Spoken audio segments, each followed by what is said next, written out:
becoming this like scary character of like getting really good at the game. Oh, their screams fueled my desire to play that game. Today I interviewed Yumyum. Now for those of you who don't know, Yumyum is a content creator who started on TikTok playing a game called Gorilla Tag. He then transferred to making videos on YouTube and has amassed nearly 250,000 subscribers in less than a year. In this podcast, we talk about how Yumyum found his start playing Gorilla Tag, experimenting with different types of content, and where he plans to take his channel in the future. So without further ado, Yumyum. So if anyone can pick up a VR headset and play the game, what sets you apart from their creators, and why should those people subscribe to Yumyum? I would say I invented a mechanic. There's like a tube slide. You're supposed to just go in it. But a lot of kids realize you can put your hand in and your hand stays in, and you can just like hold your hand up and you kind of slide down. They call it zip lining. I am pretty sure I figured out, I at least perfected it, how to go the opposite way. And it became a really good way to juke. And this is a very specific thing specific to this game, but being able to like go up a slide, I call it the hokey pokey. And now that's the name for it. Becoming this like scary character of like getting really good at the game also. Yeah. And it's just basically tag. And so when I'm tagged, targeting someone else in the server and just like saying their name and getting closer and closer. Like we're both running, but I'm just like catching up and they're screaming, right? Just terrifying and them. Their screams fueled my desire to play that game. And so I eventually started playing with some, I guess regulars. We started seeing each other pretty often, and they started convincing me. They started to try to convince me, like, hey, you need to post content. And I was like, no, that seems like a hassle. I don't want to have to learn all that. Well, eventually it worked. I had my brother start helping me because he had done some similar stuff before with like TikTok. And it just kind of went from there. We started posting a couple videos and they just really blew up. I played with J-Man Curly, who's the most popular Gorilla Tag YouTuber. He's almost at like 2 million subscribers. We talked and he was saying like you have this like flash popularity of just like this very accessible popularity where kids just like love the Yumyum name. It's a very distinct and unique character, which is awesome. So that really helped a lot. Have you tried anything long form? And I'm not talking minute length, but I'm talking like a TV series, so to speak, where it's you transitioning with specific characters that they can come back to? Or is it kind of like a one-off type of event? It's usually one-off, especially the collaborations we do. But if there's a good response, then we try and do those same collaborations again. There's one we did when Across the Spider-Verse came out. We called it Across the Gorillaverse. And we had me starting out in Gorilla Tag the game with another YouTuber, and the story, just like a short version of it, was like all the other gorillas disappeared, especially all the other Gorilla Tag YouTubers. And so it was me going into other, we call them Gorilla Tag fan games, just games that have similar mechanics to Gorilla Tag, because it was kind of the forefront of this like using your arms to move. Right. Going into other games and like going through this portal, finding other YouTubers, like popular YouTubers in these other games, bringing them back to Gorilla Tag. And then we ended that with like a cliffhanger, just like Across the Spider-Verse did. Yeah. Of just like something happened and it was like the end. And we made like a villain out of it with one of the YouTubers. And it was really fun. There's a lot of requests. There's been a lot of requests to do like, where's part 2? Yeah. And so we're definitely working on it. It's just, it is a lot more preparation and like script. Right. Versus a lot of the other stuff we do is like trolling as blank. Because that's what I've noticed is something that I have a little bit unique about me. I know I'm not really great at it, but I think it's unique enough and fun enough to be able to go like from a really deep voice to like a really high voice. Yeah. Speaking German and like teaching German to another YouTuber in a German server, but teaching him like the wrong words, right? So he was just making a fool out of himself, saying all these like dirty things about himself, and me telling him that they're nice, and vice versa. So how did those videos do? The German one, and apart from the voice trolling, is there any way to like correlate how well those did apart from just being in Gorilla Tag? The German one did really well. It was the second German video I've done, and they both done really well. So I think things like that bring a uniqueness of like a kind of creative mindset of having fun with what is available. Yeah. No, I don't know. I can't quantify this at all, but if you have fun in the video, 95% of the time the video will do really well. I have no clue why, but the audience can latch on and somehow tell that you enjoyed the edit, you enjoyed the making the video and just stuff like that. I mean, do you know Dr. Disrespect and Jacksepticeye? Yeah. So one of my favorite playthroughs is Jacksepticeye in God of War, and it's because he gives you every single thing about the lore of the Norse gods and the Norse mythology. So it's just like even tying in those things from their lives. And Dr. Disrespect, I don't know if you knew, is a Call of Duty developer. I think he did Modern Warfare No way. 2. Oh, I had no idea. So that's the thing, is everyone just assumes that it's like, oh, this guy who's really good at gaming, when in fact it's a guy who, and I can't say that Jacksepticeye is all about Norse mythology, but it's they tie in these parts of their lives to the games, which in turn makes them have fun and also in turn makes the video do good. Because it's like, I can watch anybody play a game and just watch the playthrough without them saying a word.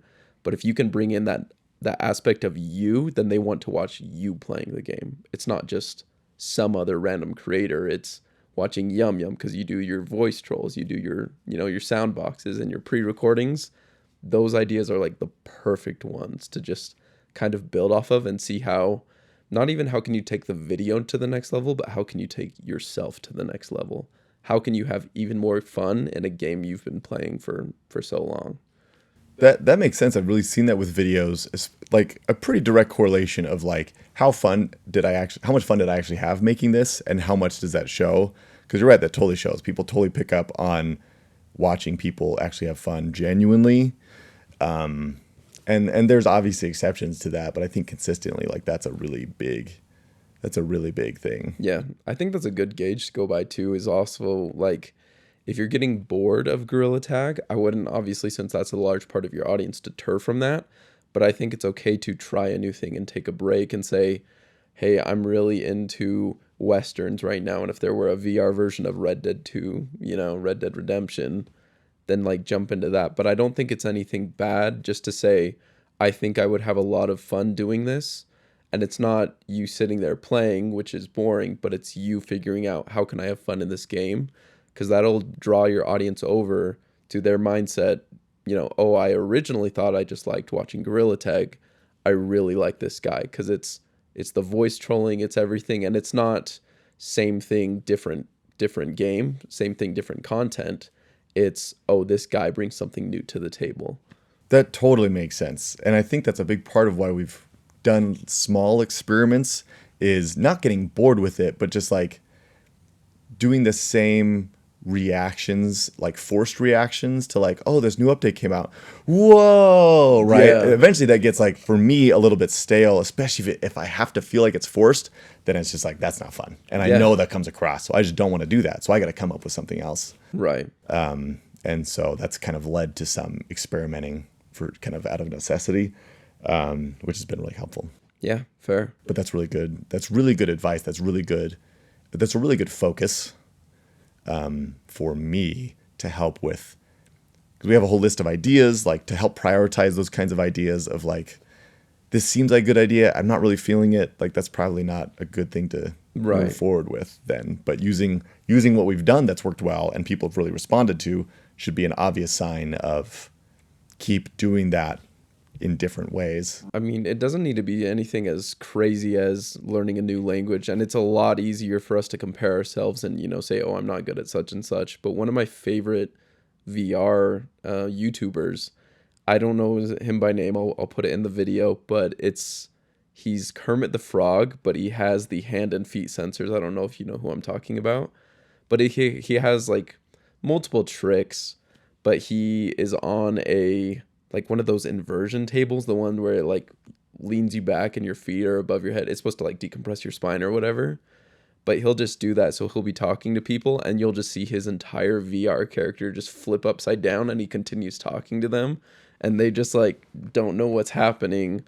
Or he'll do, he's on a trampoline. So he's bouncing through the entire thing. But it's like the trackers can't keep up. So his body's glitching in and out of itself.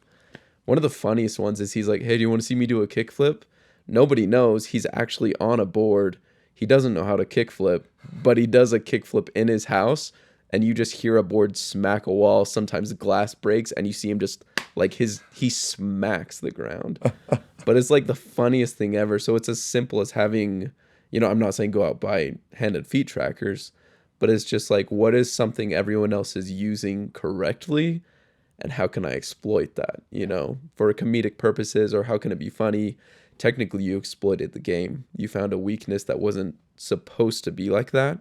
So it's not what things can I do that others can't. It's how can I think in a new way and maybe use this improperly, and, use that information as you will. But it's just kind of thinking along, I would, this is where you start walking throughout your day to day and just like looking, whether it be guitars, whether it be pianos, or just things objects you see as you walk throughout the day.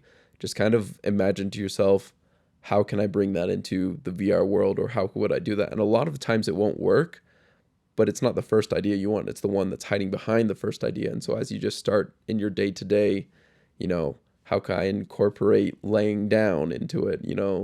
I played VR hanging upside down from that, pull-up bar, and then you film the whole video and your face just gets redder and redder, or, it's like, That's a really good one. That's the thing, is you just pull out ideas. How can I incorporate this? And it can be a challenge, it can be a consistent one, and then stuff will react with the audience, and they'll say, where's part 2?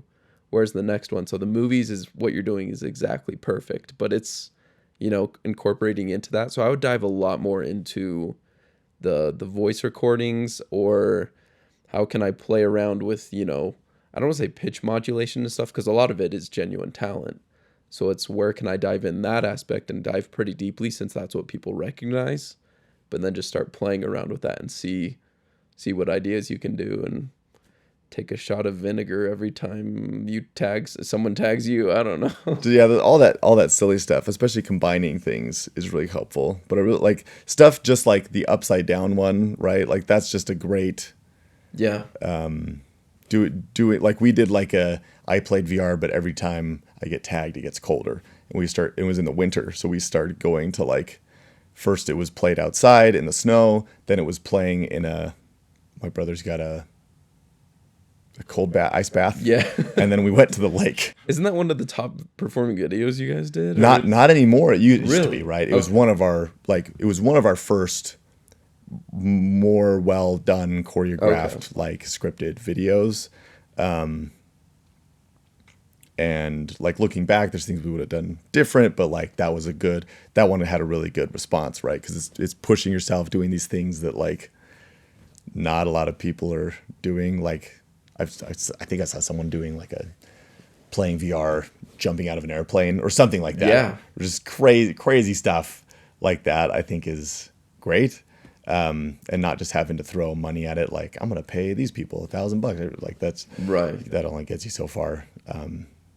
But yeah, just having that mindset of incorporating whatever I can, especially I like what everyone is doing correctly. I'm going to try and exploit it. Yeah. And especially what's behind that. I have a decent track record of doing that in video games, of finding exploits.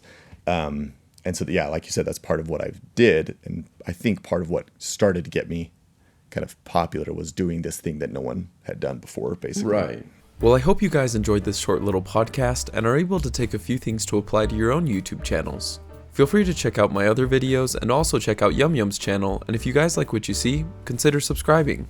If you have any other questions, feel free to leave them down in the comments below and I'll get back to them as soon as I can. But thank you guys so much for watching, and I'll see you guys in the next one.